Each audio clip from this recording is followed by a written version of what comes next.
जो हमें परेशानियां बढ़ी किडनी की, मुझे पता नहीं था कि किडनी भी किसे कहते हैं। गांव में पैदा हुए, गंगा किनारे पूरा जीवन व्यतीत हुआ, तो मुझे पता भी नहीं था। तो हमें नोचन होती है हमारे पेट में।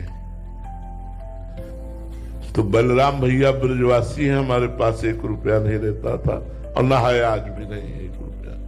उसने कहा चलो बाबा, अल्ट्रासाउंड कराया, डॉक्टर के पास दिखाया। डॉक्टर ने कहा तुम्हारी दोनों किडनी तो फेल होने जा रही है। उनका ये क्या होता है?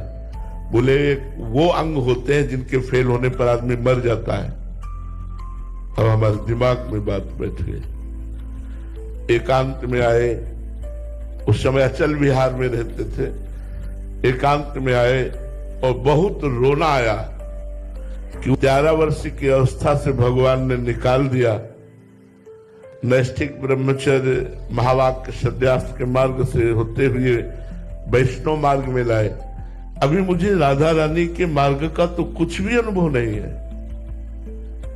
अभी तो मैं श्री जी के मार्ग में कदम रखा हूं और मर गया तो जीवन का लाभ नहीं मिला। अब मरना है, ये किडनी फेल हो, 1 रुपया नहीं, कोई दवा नहीं, कुछ नहीं।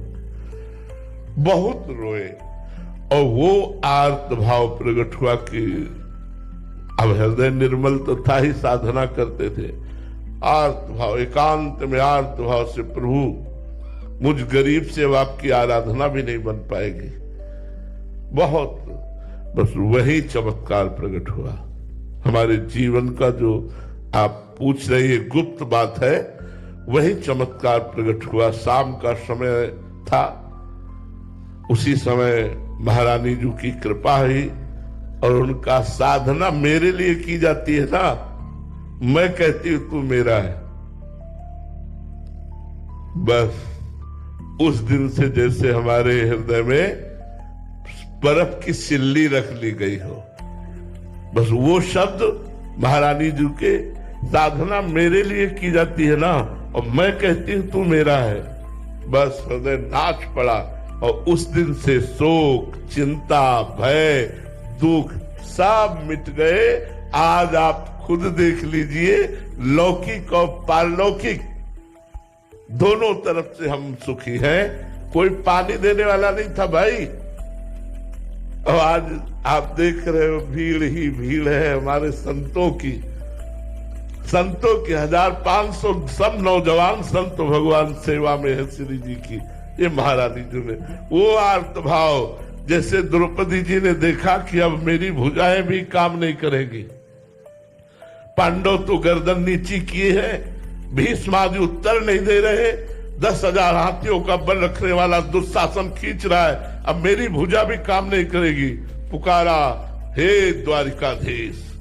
बस यही भुजा में ही भगवान का अवतार हो गया, वस्त्रा अवतार, और 10,000 हाथियों का बल रखने वाला परास्त हो गया। लेकिन द्रौपदी का वस्त्र नहीं था। बस वो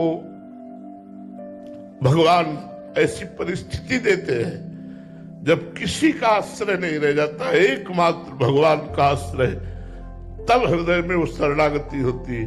अब मुझे कोई परवाह नहीं है, ये मैं केवल बातें नहीं बना रहा हूं, हृदय की बात कह रहा हूं। न मरने का डर है, न इतने कष्टों का कोई भय है, किसी भी तरह की कोई चिंता शोक नहीं, आनंद ही आनंद।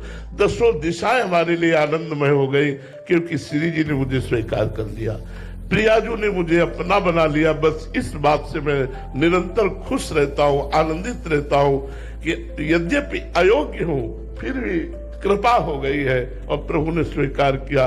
तो हमें तो लगता है दुख और विपत्ति, यही सच्ची शरणागति भगवान की तभी होती है जब अहंकार को कोई रास्ता नहीं मिलता और लगता है अब भगवान ही केवल बचा सकते हैं। जैसे गजेंद्र